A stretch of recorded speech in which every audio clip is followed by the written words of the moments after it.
Hello বন্ধুরা, তো আজকে আবার নতুন একটা রেসিপি নিয়ে তোমাদের কাছে চলে এলাম।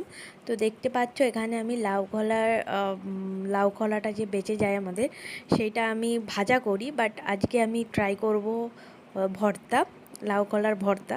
তো চলো দেখো, আমি এখানে কুচি কুচি করে লাউ খোলাগুলো কেটে নিয়েছি, বেশি কুচি করিনি, তোমরা দেখতেই পাচ্ছ। তো এইভাবে কেটে আমি কড়ার মধ্যে নুন, হলুদ আর একটুখানি তেল দিয়ে আর জল দিয়ে আমি সেদ্ধ করে জলটা পুরোটা শুকিয়ে তারপরে ওই যে তেলটা প্রথমে ছিল ওই তেলটা দিয়ে আমি ভেজে নিয়েছি, হালকা একটু ভেজেছি, বেশি ভাজিনি। তো আমি তারপরে ভেজে নিয়ে নামিয়ে দিয়েছি। তারপরে দেখো কড়াতে আমি কালো জিরে দিয়েছি আর দিয়েছি শুকনো লঙ্কা না, কাঁচা লঙ্কা দিয়েছি।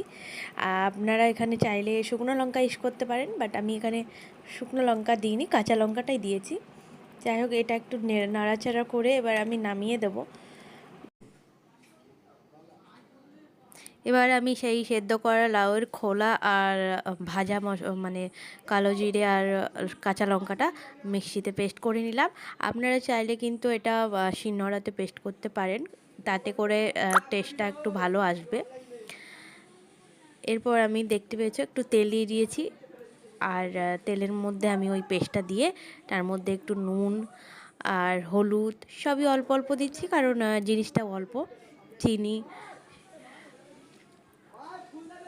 দিয়ে আমি এটাকে ভালো করে নাড়াচাড়া করছি। যেহেতু এটা একটু ভাজা ভাজা হবে, তো সেই জন্য আমি একটু তেলটা এখানে বেশি নিয়েছিলাম, খুব বেশি নিইনি, কিন্তু তবুও একটু তেল দিতে হবে যাতে করে এটা খুব খুব সুন্দর করে ভাজাটা হয়, তাহলে টেস্টটা আসবে। আমি এটা ভাজা করব অনেকক্ষণ ধরেই, কারণ এটা জলটা পুরোটাই মানে শুকিয়ে যাবে, একদম শক্ত করব না, বাট জলটাকে একটু শুকিয়ে নেব।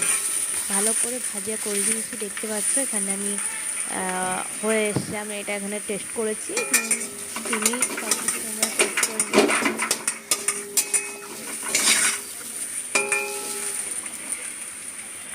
এটা আমার হয়ে গেছে, এখন এটা আমি এমনি সার্ভ করছি। এটা কিন্তু ভাতের সঙ্গে খেতে খুবই মজার লাগে। তো তোমরা ট্রাই করো আর বলো কেমন লাগলো। তো টাটা।